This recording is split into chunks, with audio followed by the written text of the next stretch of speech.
the applicants need to have any specific credentials in terms of art studies, MFA, BFA, whatever? That's a great question. Absolutely not.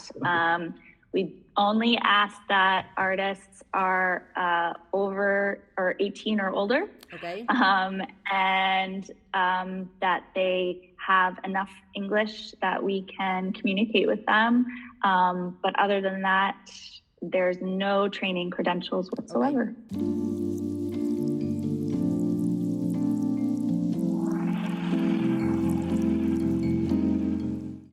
Hello everybody. Thanks for being here. My name is Andrea Bustillos. I'm the curatorial director of Ayarkut. As you already know, I'm here with Ana Ertigina and with Nicole Martorana in our first edition of Pages, and we will be talking about the international residency programs and opportunities for artists. Without any further comment, I give the word to Anna, and maybe you can introduce us to Nicole. Happy to have you, Nicole, here with us today. Nicole is a New York-based producer and curator and consultant who works across the arts, culture, and media. And her work spans the performing arts, visual arts, audio, film, new media, and live events. She is currently the director of programming at the Watermill Center, and we hear more about the center in a minute. And she leads all the multidisciplinary artist residencies and fellowships and exhibitions and public programs at this laboratory of the art for the arts and humanities that was founded by Robert Wilson. So in her other projects also appeared at Carnegie Hall and Kennedy Center and La Mama and London's Royal Opera House. So really inspiring background. So I've been lucky enough to visit the Watermill Center a few times, and I was so much in love with all the space, the people, and the story behind this institution. So Nicole, could you please tell a little bit more about it for those who don't know yet? Of course, my pleasure. So as Anna mentioned, Watermill Center is a laboratory for the arts and humanities. It's on the east end of Long Island in New York, founded by the theater, opera director, and artist Robert Wilson. Formerly, the building that we're currently housed in is a previous laboratory for the Western Union Telecom laboratory in the 1920s. And when Robert Wilson visited the site in the late 1980s, the building was abandoned, but there were many acres of beautiful grounds in a rural part of the world. And Bob was looking to move some of the art making and theater making that he was doing out of the center of New York City and to be more in touch with nature, and to bring his collaborators from all around the world with him to develop new works. And so starting around 30 years ago, the International Summer Program was born. At the time, it was held only outdoors on the grounds because the building was not inhabitable.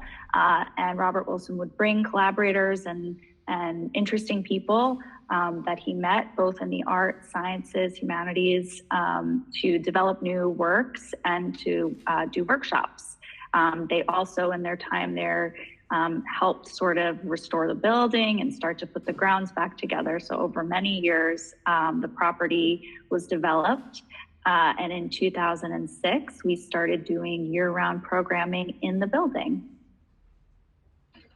So the residency programs kind of shaped since by 2016, you say? So it's kind of when they started? 2006 is when we started doing year-round. Before that, we could only do in the summer because everything was outside. Wow, it's a long time. So, well, thank you for all this work you do. And let's talk first maybe about the summer program, which I understand is more like a collective residency program for a few weeks in the summer, and it brings artists from all over the world. So how many participants? That's right. How is it usually structured? So like many arts institutions, our programs have changed a bit since COVID-19. So prior to the pandemic, The International Summer Program was enormous. It sometimes housed up to 80 artists at a time. That's no longer possible given our property and what it can handle. And also we've found, we started shrinking it a bit, and we found that the experience is even better for the artists who participate. So now, while we still select artists from all over the world, we have anywhere from 12 to 20 artists who come on site for several weeks in the summertime. As I said, this is the sort of flagship original program at the Watermill Center. It's inspired by those early years where Robert Wilson was inviting people he would meet throughout the year and come spend the summer in Watermill with him to develop work. The way that we structure the program now is we ask all artists to submit a proposal. What makes the summer program unique, as you said, Anna, it's more of an intensive and more of a collective effort. So we try to strike a balance between creating opportunities for artists to further their own work and their own career, but also opportunities for them to interact and collaborate with one another on projects. This culminates at the end of the summer, usually the end of July, in our annual benefit, which is basically a programming of all 11 acres of the property where many installations are performed and presented by the artists in residence. So we ask in the application that artists create a proposal for something that they might present at that event. We use the proposals for selection, but that doesn't necessarily mean that the proposal is what happens at the event. It's just a way for us to get to know the artists. Some of them happen exactly the way they're written. Some of them change drastically. Some of them get completely thrown in the trash and we start again. But it's a way for us to start to get to know the artists and try to build a truly diverse cohort of artists from around the world who will both create something special at Watermill that summer, but also who will gain something in their own career and their own trajectory from having this kind of experience. Wow. And do you think it's possible to say that it has a focus on performing arts, or performing artists, or is it's also, I also think there are even producers who sometimes come for participation. Absolutely. Yeah. It's become very multidisciplinary. While some of the artists are always performing at the event, that doesn't necessarily mean that all of them are performers. I think Watermill's history as an interdisciplinary site really shines in the summer, where we have visual artists, we have builders, we have producers, we have curators, but we really like to blur those lines and invite artists and creators to experiment and explore other roles. So while there are definitely always performances and performing artists in the summer, we also look for large-scale installations. We look for people who are willing to try something new, who might be interested in designing a costume in addition to performing in their own installation. It's truly an all-hands-on-deck situation, and we love it when artists are able to find some new way to be creative in support of one another's work. Yeah, I think when they want to do like a large project, like installation or a time-based, like, film or a theater, you need a team, right? And that's what I think the program is trying to put together, is for like everyone to be able to find their small team. Exactly. That's the dream. And ideally, and often what happens is that they leave Watermill at the end of the summer and they remain a team. There's a group of artists from this past summer who've just received a grant to do a huge installation together in Abu Dhabi. So they'll all be coming together again to work together in 2024. And we love it when that happens. We love when collaborators find each other. Right. And someone I know also had continued working with other residents, and that really works. Yeah, it works. For example, would you say that you can even see, because of the application and the proposal they are creating, if they are creating like a very collaborative work, like I guess like some, like, I don't know, like maybe like a painter that wants to delve in its own practice won't be that a suit for Watermill, or how do you feel? I think it's varied. I think we're always looking for other ways that artists can engage with the pieces, but I do think we try to strike a balance. There are, it's a bit of a magical alchemy when you're building each summer's cohort, and there are some projects that will be more freestanding, but for instance, that painter, in addition to their own project, may be extremely helpful on somebody else's. And I think what we want is for the audience and the local community to see all the diverse kinds of work that artists create. So I would say I never discourage anyone from applying with something that they're passionate about, as long as they're sort of open to conversation. Amazing. Can you name any criteria for selection, or maybe tips for application, proposals? Maybe there is any guiding points.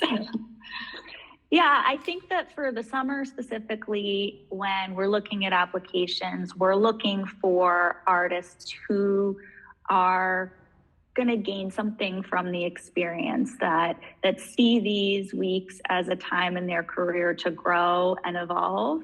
And in terms of a project proposal, I think we're looking for something that's dynamic. At most 99% of the installations that happen at Watermill happen outdoors. So being able to be creative, to roll with the punches, to understand that there's weather restrictions and budget restrictions, and to just show us that you have the ability to think practically, but also to be agile and flexible, and be a good collaborator. Those are the things we're usually looking for. Mm-hmm. And do the participants are they usually very experienced or different, like also merging? It's hugely varied.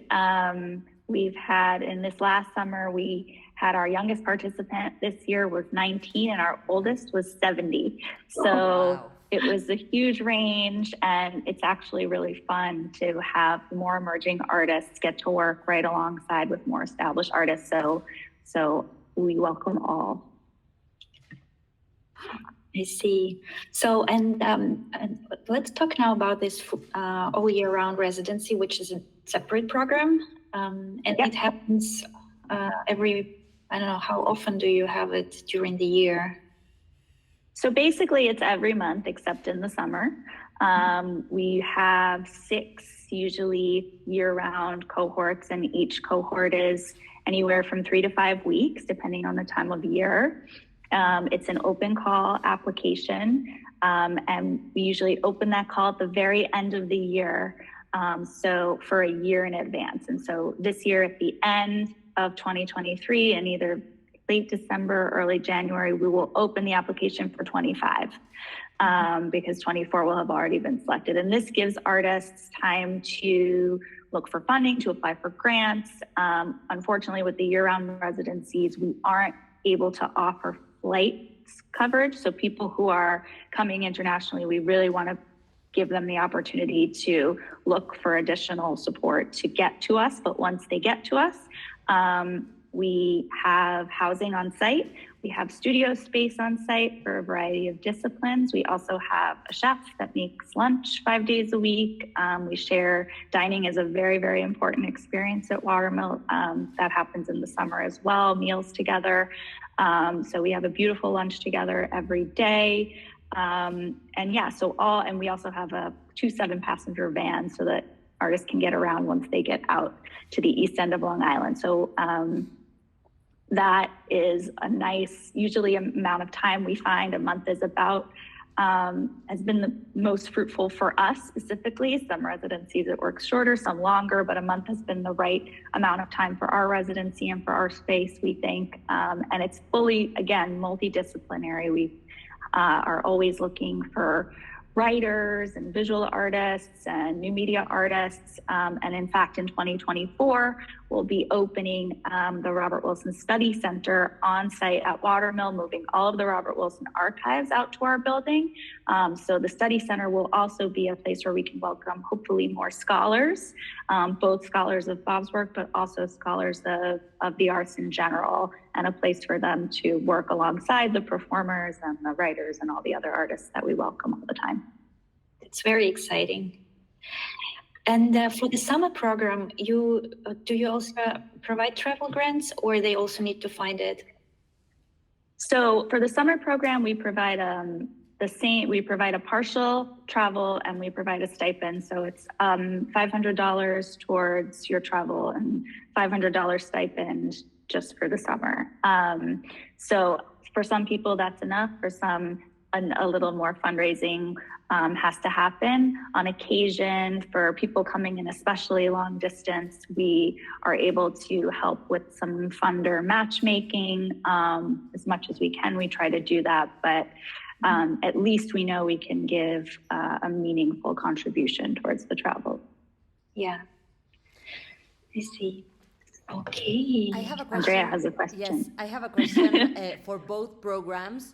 Is there any kind of mentorship during the residencies? I mean, is there people coming to talk to the artist, to delve into the process and maybe give some more than advice, like point of views or whatever?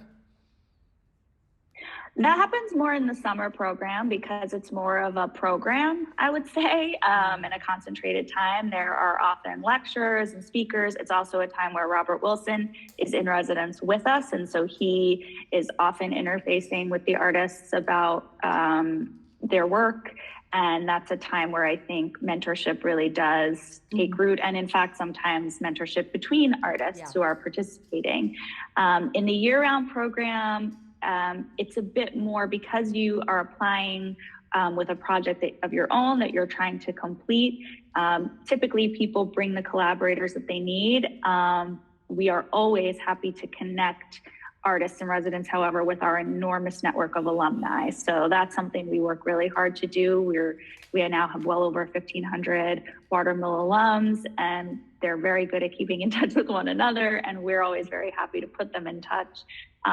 So I would say in the year-round program, it's more specific to the project. I think if it's needed, we're always happy to do a bit of matchmaking that way. But there's also more opportunity in the year-round program to kind of be on more of a retreat and focus on your project and bring your collaborators with you. And we kind of provide the space and the resources, and then we get out of your way. Amazing. So just to be clear, there are, like, also for the summer program, there's an open call, but it's a different one. Yes. And when is that open call happening? It's also at the end of the year. Yes. Yeah. Yes. Right around the same time they'll open, Okay. And hopefully we'll make it as easy as possible to understand which program you want to apply for. Usually it just depends on where you are in your career and whether you're looking for a more kind of intensive collective experience or whether you have a project that you want to push forward and you want the time and space to do that. We say our motto at Watermill is that we give artists the time, space, and freedom to create and inspire. So it depends on whether you want to lean a little more into time and space or a little more into collaboration. Do the applicants need to have any specific credentials in terms of art studies, MFA, BFA, whatever? That's a great question. Absolutely not. We only ask that artists are over or 18 or older, Okay. and that they have enough English that we can communicate with them. But other than that, there's no training credentials whatsoever. Okay. Thank you very much. It's about the fellowship. Now that you mentioned it, I mean, I'm just curious to know how it works. Yeah, so we used to have two fellowships, one in the visual arts and one in the performing arts. Our visual arts fellowship, the funding has just finished, so we're hoping can restart again very soon. So right now we have just the Performing Arts Fellowship. It's 4 artists a year, or groups, and it's by nomination. And so each year we change the nominating committee.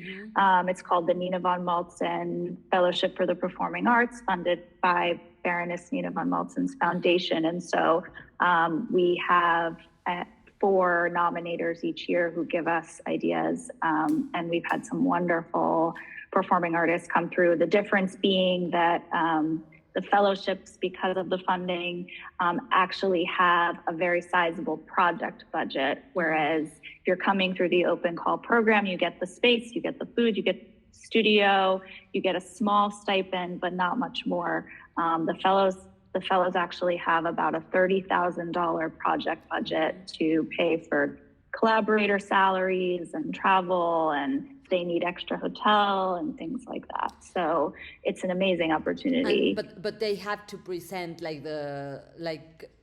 I guess it works as like an ongoing, like a production fellowship for an ongoing project, and the project has to be completely done, right? Like once you receive the fellowship.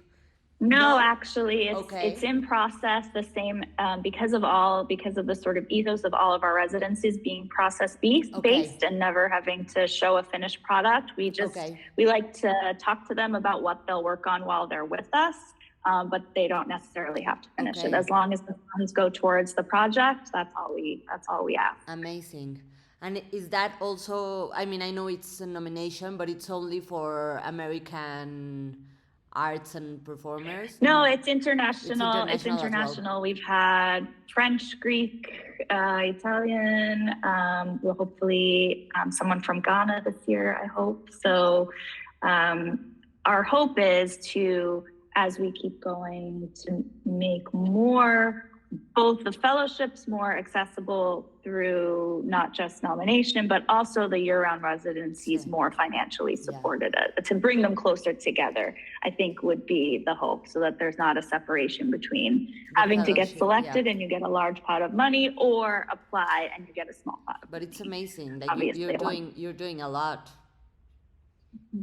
Yeah, we're doing a lot. Yes. Yeah, it's great. And did I understand right that for year-long program, you said 4 times a year, 6 times a year? 6 times a year, yeah. Every time you may have several groups or artists with different projects. Yeah. Oh, okay. And how many groups or artists at the same time? So we can fit 15 people in our house on site. And so depending on the size of the groups, we sort of puzzle it together that way. So usually I don't fill the house completely. In COVID, we could only have 1 person in each bedroom, so it became 8. But yeah, so usually it's somewhere between anywhere from 5 to 15 people on site at one time in each cohort. I was curious to ask how many people you have in your team, because it feels like it's a very intensive life you have in the residencies. We're a small team. There's about 12 full-time staff. Almost all are now actually based out local to Watermill, which is great. That's a new thing for us. We had lots of people who worked remotely from New York City before the pandemic. It's been really wonderful to have most of our team on site, because they get to know the artists, to interface with them and support them more directly. So that's been great. But like all nonprofit organizations in America, everybody's doing lots of jobs and lots of work and wearing many hats. And so we're a fantastic team, and we're very grateful for all of that. Yeah. And for this year-round program, is it happening and sometimes that also individual artists can apply and come without any team supporting them? Yeah. Maybe, I don't know. Because I think that you also have a great library, for example, even before you open your archive, but you have such a great, and a museum on site. So a little kind of a good space for research and, developing an idea on the first early stage. Yeah, absolutely. Absolutely. We absolutely welcome individual artists. As I call them cohorts, because we program in cohorts, which is to say, whether you're a group or an individual or a duo, we really try to fill the space. And so even in the year-round program, you're working on your own thing, but you're a part of a group and you dine together every day and you can sort of interface with one another. And so that collaboration and cross-generation is still happening between the disciplines as much as possible.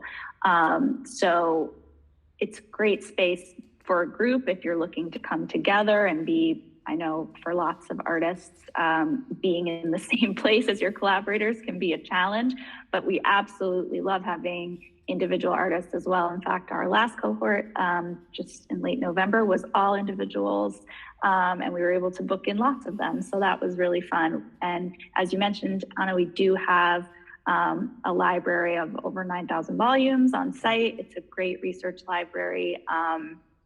We also have the Robert Wilson Art Collection, which is an enormous collection of art, only a fraction of which is on site. And we also have a rotating series of exhibitions that sometimes come through the building, which are beautifully curated by our full-time curators. So those are all things that we count as resources for our artists to interface with the objects, to ask questions about them, to use the library.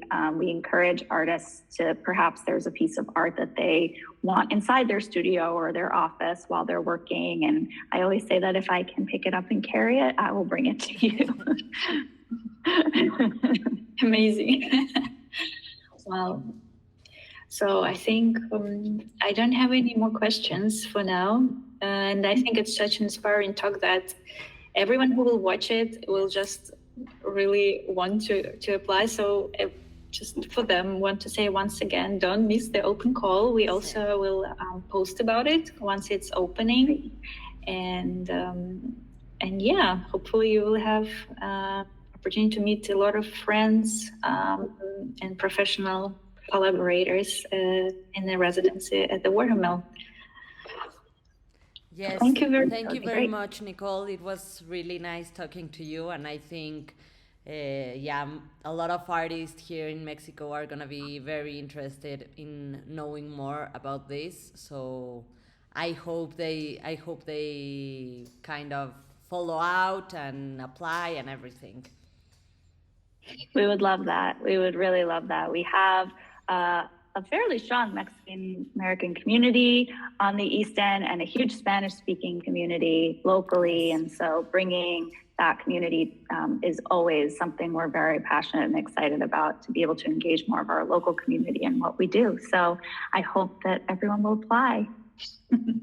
Thank you very much. Yeah, thank you very much. It was a treat to have you today, and see you soon. It's a pleasure.